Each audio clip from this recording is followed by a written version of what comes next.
Alrighty then, I'll be the first one to admit it. Blood Surge is doing a lot better than I ever conceived that it would have walking into Season 2 based off the changes that were coming in the patch. Now, oddly enough, I was correct about a couple things. It really can't actually maximize the benefit of Blood Orbs for getting Rathma's Vigor to properly reduce its cooldown. It can't interact with Blood Orbs really altogether at all. The thing that I was wrong about was Blood Orbs actually having any relevance when it came to this game. It turns out that they added so many different tools and toys that interact with Overpower already into the game based off the new uniques that they added and a little bit with the new vampiric powers, that the changes to Rathma's Vigor actually almost has absolutely nothing to do with the game. It basically doesn't say anything at all, at least not for very specifically Bloodlance. Blood Surge just kind of doesn't care about it. But I gotta say, I was pleasantly surprised. I think the gear I'm currently wearing is absolutely trash. None of my aspects are perfect. None of the stat rolls are perfect. I'm not even really going for like perfect dungeon sigils here. I'm just kind of running whatever comes up just to see how the build functions. And while it definitely has some of the pain points I was expecting that it would, it basically just annihilates all density. And even against a single target, as long as you're willing to do a boss swap, it's not the worst. It ain't great. And I'm not gonna lie to you. You're going to get significantly faster boss kill speed on just about any other build in the game, but I do think that there are a lot of ways to build Blood Surge as a fantastic speed farmer, as a phenomenal density clearer for overworld content, and the fact that it can still even kill a boss at all while I'm trying to run around with Stormbane's breath literally stopping me from being in close range means it at least has a leg to stand on. Now, while I have timestamps down to everything below like I normally do, before we just go into how I have the build set up right now, some of the changes you can expect to come to the Maxroll guide in a couple of days once I have this all finely tuned. But I kind of want to actually start with the difference between this build and a Bloodlance build and what you can expect moving between the two, because obviously I put out a bunch of content about Bloodlance and I kind of hallmarked Bloodlance is going to be the strongest build other than maybe Infinimus walking into Season 2. I don't think that that's true at this point, although it has become much stronger, don't get me wrong. But I want to touch a little bit on Blood Surge and why it isn't just the AoE version of Bloodlance, because you do need to build it rather significantly different if you're expecting to get a similar output or better output, which is kind of what you're hoping with Blood Surge. It's just like significantly better AoE damage output. The first big thing to notice about Blood Surge is that it is a close damage build. This thing would want to be using a dagger if I could find one with actual good stats on it, because the primary chunk of your damage is coming from Blood Surge's secondary effect. The initial drain hits the whole screen. It only does about 40% of your weapon damage if you have 11 ranks in this skill at this point. And then the main thrust of the damage, the one that's doing 100% damage weapon coefficient, is actually the small nova, and that's what gets doubled up when you use the blood bathed aspect. Now, while they're both blood builds, they're going for maximum life, maximum fortify, maximum barrier, huge amounts of damage reduction. Blood Surge really relies on having a good shield in hand, not only to bring up your base armor so you can survive physical damage better, another source of additional damage reductions, another source of additional maximum life, but even just that chance to block can make or break you being able to finish off killing a monster before you can move on, or needing to run away and get essence back again before you move back in. So that's probably the biggest difference between a Bloodlance build and a Blood Surge build. I think on Bloodlance you can absolutely get away with using an offhand with an additional offensive aspect, which means you can actually fit in running 2 resource aspects if you really want on your rings, since you have another offensive aspect slot on your offhand. I don't think that there's realistically a world where you should be running Blood Surge without a shield. And what that also means is that you can prepare yourself for being able to slot in the lidless wall whenever you want to, if you're using that for additional speed farming or survivability with Shielding Storm. Now, the other thing that I noticed is that all of the issues I was initially running into on Bloodlance, where I still kind of felt like I wasn't tanky enough, were exacerbated even further on Blood Surge because you gotta stand right next to the monsters. That means if your elite has any AoE elemental damage types, you are tied more closely to maxing out your elemental resistances.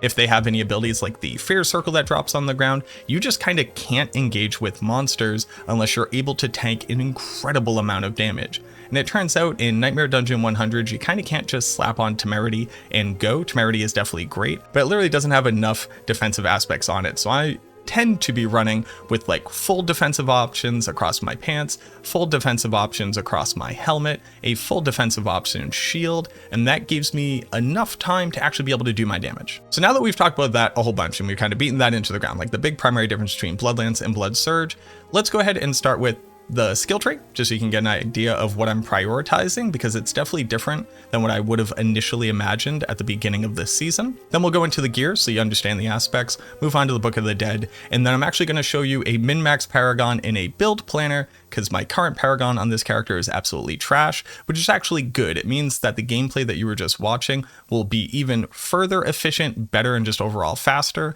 once this build is piloting what I consider to be at this point the much more optimized overpower setup for any blood build in the Paragon boards. While a lot of this is going to look similar to what you would expect from the build, we have a couple key differences here. One, we obviously want to be using Hemorrhage. Hemorrhage continues to be one of our best tools overall for being able to generate essence at an incredibly fast clip.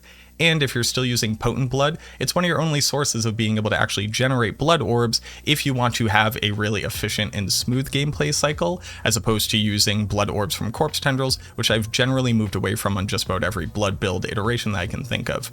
Obviously maxing out Blood Surge, maxing out Imperfectly Balanced. I'm not worrying about Hued Flesh. You'll notice that I'm engaging a lot with Blood Mist, because you really need to set up that Corpse Tendrils to have a good chance of being able to clear through any tanky packs. And what that basically means is that you can't rely on the lucky hit of Hued Flesh here. Blood Surge has an abysmally small lucky hit chance of 15%. Just to give an idea, Bloodlance has 42%, so almost a third of the effective lucky hit chance from Bloodlance, and this isn't even a great lucky hit chance when you consider the fact that Bone Spear has 64%. So we basically can't really rely on lucky hit chance. We have a couple things that do anchor onto the ability to proc it, but those are mostly propagating from the fact that we are hitting every single target multiple times and hoping that that will trigger it. Blood Mist with 1 point, be able to use Ghastly Blood Mist to generate corpses to initiate with Corpse Tendrils. Obviously, Death's Embrace, you might say, well, why not Death's Reach as well? The drain portion of your damage effectively doesn't matter.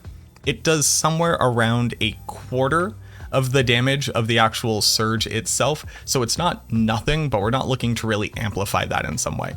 So Death's Embrace, Decrepify, Amplify damage, and then down into the blood passives, you know I'm not taking Transfusion. Now obviously if we're moving away from blood orbs on corpse tendrils, this small 9% lucky hit chance based off of our 15% lucky hit chance, which puts us at roughly a 10% chance of a 10% chance. So 1 in 100 procs. This thing is just absolutely useless. In fact, I don't even think it has a use on Blood Lance, oddly enough. They need to rework this or change it so that it doesn't have a cooldown of 4 seconds.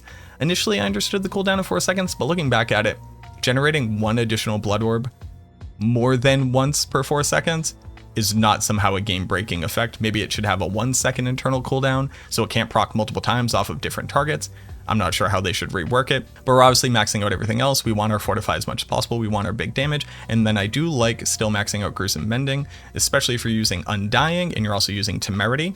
Now that they're going to fix Temerity, which apparently before Temerity wouldn't trigger Generating Barrier if you were at less than 100% life before the overheal happened, you had to be at 100% life. So this is going to help even more with being able to maintain survivability in those instances where the monster actually gets to your actual life pool. So that's pretty great. I am maxing out Corpse Tendrils since we basically want to cast this multiple times per fight, and then procking Vulnerable here so that we can also proc Prey on the Weak in our Vampire powers. And then the same things that you'd always do down here. Bone Storm, because Bone Storm's amazing, increased attack speed from Inspiring Leader, getting your damage reduction, and then getting your additional sacrifice bonuses to increase our crit chance as well as our overpower from the Book of the Dead, and then obviously Rathma's Vigor. So now we've taken a look at that. Basically going down the gear, only a couple things are going to change up from my recommended gear requirements before. Basically, I think basic skill attack speed is a little bit more high value than it was previously. Lucky hit chance here while having barrier. This is just literally the best helmet that I have for this build with total armor and maximum life, but I don't really care about the lucky hit chance here. We obviously want Disobedience. We want Shielding Storm on our chest piece as opposed to our pants, because we need to be able to swap out our pants to be able to use all the different unique pants that are now in the game that blood builds can benefit from. And then here, as many damage reductions, total armor, and maximum life as you could possibly fit. On the gloves, I would actually want this to say attack speed, crit chance, blood surge, and chance to restore essence off of lucky hit. Whenever that happens to proc, it is just nice to get a little bit of additional essence. If you really wanted, you could go with crit chance and then crit chance against injured targets just so you can finish off a fight. Because I noticed that there was quite a few times where basically I would blow the entirety of all my overpower procs, I would get a monster really low, and then I would have to run away and go get essence and then jump back in with corpse tendrils to be able to finish the fight. If you just had that little bit of additional crit chance right there at the end, it would mean that if you didn't have corpse tendrils and bone storm up, you could more likely assume that you'd be able to crit, be able to trigger our amulet, but we'll get to the amulet in just a second. This is where we're putting Grasping Veins, so much better now on blood builds. For the pants, you'll notice I'm not using any of the ridiculous unique pants that we have. We have Tybalt's, Temerity, as well as Blood Moon, and we are using Blood Moon in some instances. I'm actually using Temerity on a speed farming setup, so you can kind of automate your survivability in general when you don't need to be surviving tier 100 monster attacks. But total armor, maximum life, damage reduction, and damage reduction. And then this is where I'm putting the might aspect. Whenever you're speed farming, I don't think you really need might aspect on your gear. Just disobedience and shielding storm is definitely enough. So that's why we're willing to lose it on the pants, depending on what we're doing. And then for the boots right now, movement speed and essence cost reduction are really the only things that matter. You could put additional resistances here to cap out your res. You'll notice that I don't worry about putting resistances on any piece of my gear because I'm basically capped out against the only things that matter: fire, lightning, and poison. Cold, I don't know. I have not been getting one shot by cold damage, and shadow resistance gets picked up pretty naturally inside of the Necromancer Paragon boards, depending on how you have them built. So I always just go at rainbow gems over here. But if you're somebody who wants to see them all green, you could definitely put two different types of resistances down here. I would prefer to have Ghost Walker since we're using Blood Mist all the time, but Wind Striker on this build, now that we're prioritizing crit chance, is definitely good enough to be able to maintain a really good movement speed. Obviously, Banished Lord's Talisman, this is why we're building into critical strike chance so much. I went out and I was willing to test it a little bit, and I'm going to put more time into it, I promise you. I was looking at Death Speakers on a minion version of the build. I basically think you can only do it with just the Skeleton Warriors, since you want the Skeleton Mage sacrifice bonus, which means you can't get the bonuses of Memento Mori. I'm looking at the damage, and the Nova procs off the amulet are doing very similar damage to our drain damage, and nowhere near the damage output of the actual surge or even the cut in half surge from Bloodbathe. Death Speakers is fine for leveling. It's fine if you really want to stick to an overpower based minion build. But the fact that you're losing out on an amulet that says increase your damage by 120%, a 2.2 times full multiplier of your damage, plus 2 ranks to core skills, additional overpower, and crit chance on an amulet, I just don't think that there's any argument really for Death Speakers to make it into a true endgame build that's looking to be competent and be able to do all of the content that you're hoping to do. So there's my one little, nod to it if you want to just get my quick piece on it.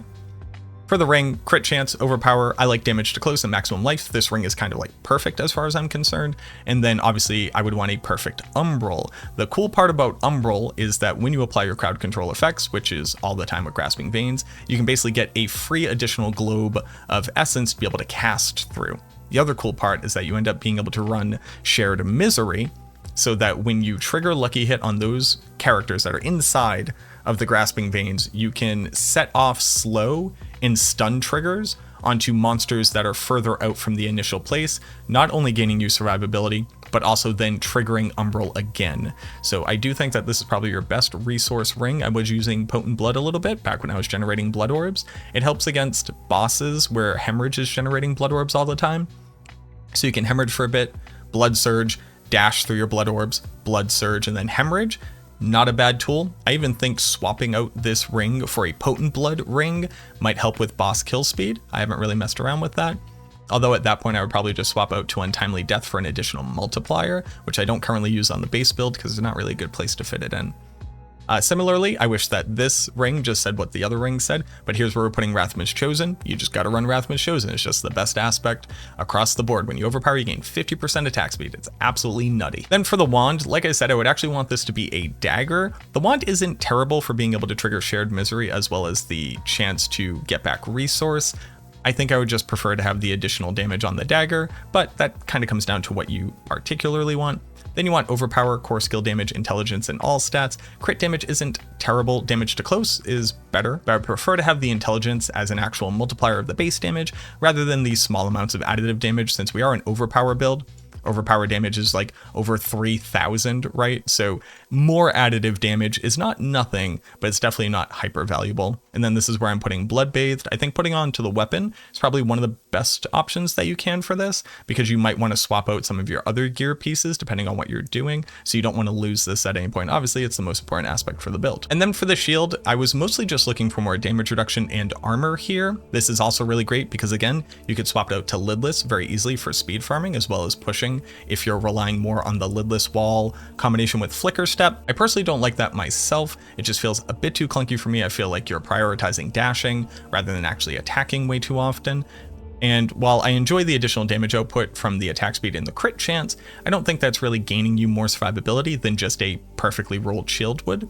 But I would like maximum life, damage reduction, essence cost reduction, and then the last stat is kind of up for your interpretation. Either more damage reduction, or here the chance to restore primary resource. I think they're all kind of good and they just fit into what your particular style is. You'll notice for the boss though that I swapped out to Godslayer as well as Blood Moon Breaches. Blood Moon Breaches is just the biggest multiplier that you can put onto pants. Tybalt's Will is another good option to be able to help manage your resources a bit better. And I also find that obviously in speed farming you're going to be using Tybalt's Will. And then Godslayer is just able to stack on a huge multiplier while still having good stats for us. The cooldown reduction is nice, the additional damage, additive damage, not super important, but it is still good. And then the maximum life means that we're not losing out on a huge amount of our fortify or overcapped maximum life for the purposes of the additional overpower damage that you get just for having those numbers as high as you can manage them. But these two things together add on a huge amount of additional damage. You basically just have to make sure that you're cursing all the time, which you kind of already were. Then you're getting a massive boost from Blood Moon. And then this helps to make sure that whenever you can capitalize on it, you make sure to be critting and overpowering during the time that the 3 seconds is up. It's hard to manage, but on average I think it basically just means you do roughly 15% multiplier damage throughout the entirety of the fight if you were to average it over the amount of time that it's active for. Book of the Dead, very simply sacrificing skirmishers for crit, sacrificing bone for overpower damage, and then sacrificing iron golem for additional crit damage. If you wanted to, you can go over to blood so you can have a more regular amount of fortify and overlife additive overpower damage, but it's definitely not the biggest total multiplier that you can get. Obviously, just gaining a new 1.3 multiplier is significantly stronger. And there's always something to be said about going for bone for speed farming, for just having that additional attack speed just literally means you kill stuff faster. Into the vampiric powers, this is where I think you have a lot of different options, but most notably I think what kind of moves around is in speed farming, Hemomancy, obviously, because when you click stuff, everything on the screen dies, since we have a huge amount of maximum life for this to scale off of. Ravenous for additional attack speed seems like an auto include here. Prey on the Weak is much more important for being able to output damage against tankier monsters and bosses. So what I actually like to do is I like to drop Prey on the Weak and actually swap over to Undying. The only thing that you need to make sure is that the gear that you're wearing has the same number of packs to be able to swap out these powers whenever you want, so you don't really have to worry about it. But Undying, along with Blood Surge's natural healing capabilities, and then on top of that throwing on Temerity Pants, means that in any content that's below like tier 95, you're effectively unkillable. It also means that if you were fighting a butcher at any point during those times, you could sit there and hemorrhage and literally be unkillable. Once you get past tier 95, I was personally fighting a butcher in a very bad scenario, and while I didn't die, I couldn't kill him because I couldn't output enough damage in between him gaining barrier and me gaining barrier, and eventually he just ran off because I kept pulling him into density to try to get him. But under that, Undying Temerity will make it so that you literally can't die against the guy. Then for the last two, Metamorphosis is just an auto include, and then I actually go with Sanguine Brace here. The additional Fortify is nice. It's not bad to have additional Fortify, but it's much more important to hit that additional 8% chance to crit, because we would like to be approaching 100% chance to crit on the build once you have the Banished Lord's Talisman. That being said, you can go with Blood Boil. And I initially was recommending Blood Boil because obviously I'd want to overpower more, and if I'm willing to wait 12 seconds for Athma's Vigor, then I'm willing to wait 20 seconds for this one. It just underperforms. It's just not good enough. Now, like I said, my Paragon boards are absolutely scuffed city. This is trash. You shouldn't even vaguely try to look at it. I don't know why I'm showing it, but what I will do is I will go show you the new min-max boards that I've uploaded for Bloodlance, because I think you just take those and drop them right onto here. It's the exact same thing. So let's go over the choices that I made there. So in the late game progression system for the Bloodlance Necromancer, I added in a new Paragon board for min-maxing. The reason why I didn't just update the base boards is because you'll notice that I end up putting Bloodbath as the 5th board, which is something that you basically can't do if you follow the normal progression.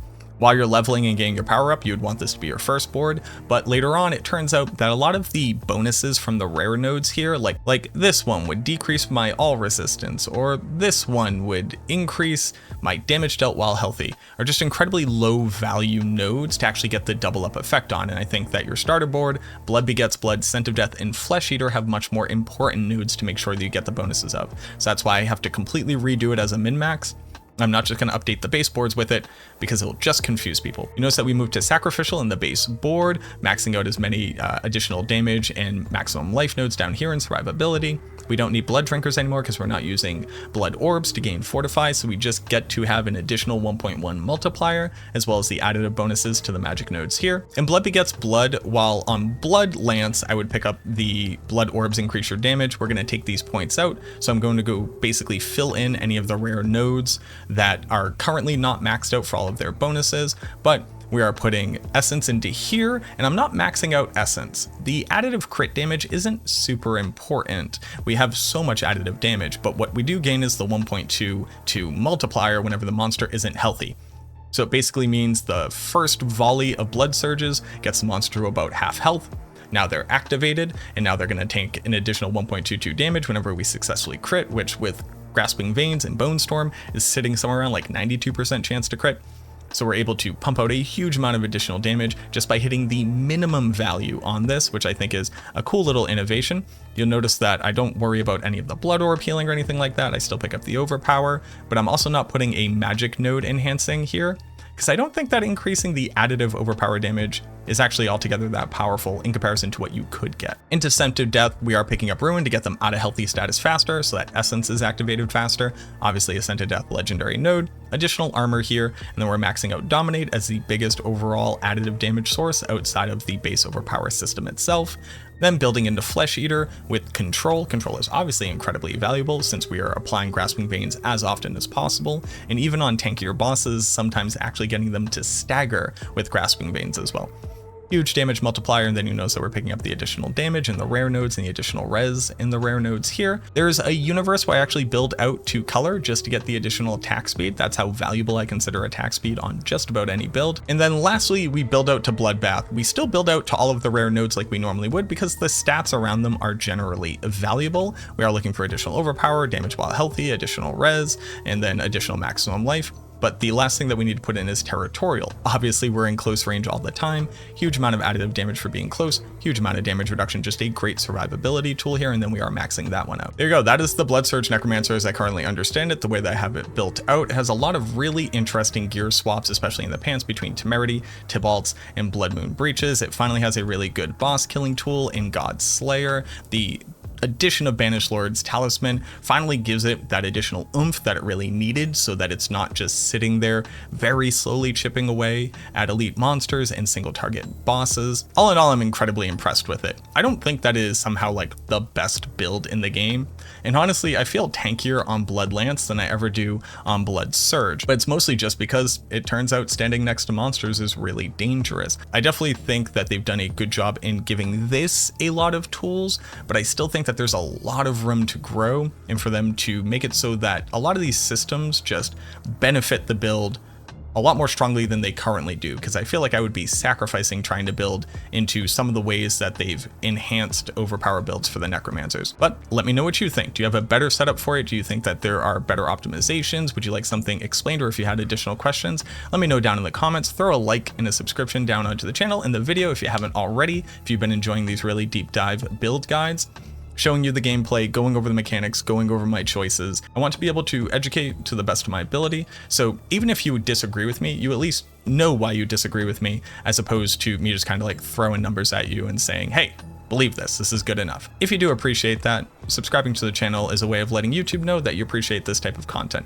As always, thank you so much for watching this video. I truly hope that it helps, and I look forward to seeing you in the next one.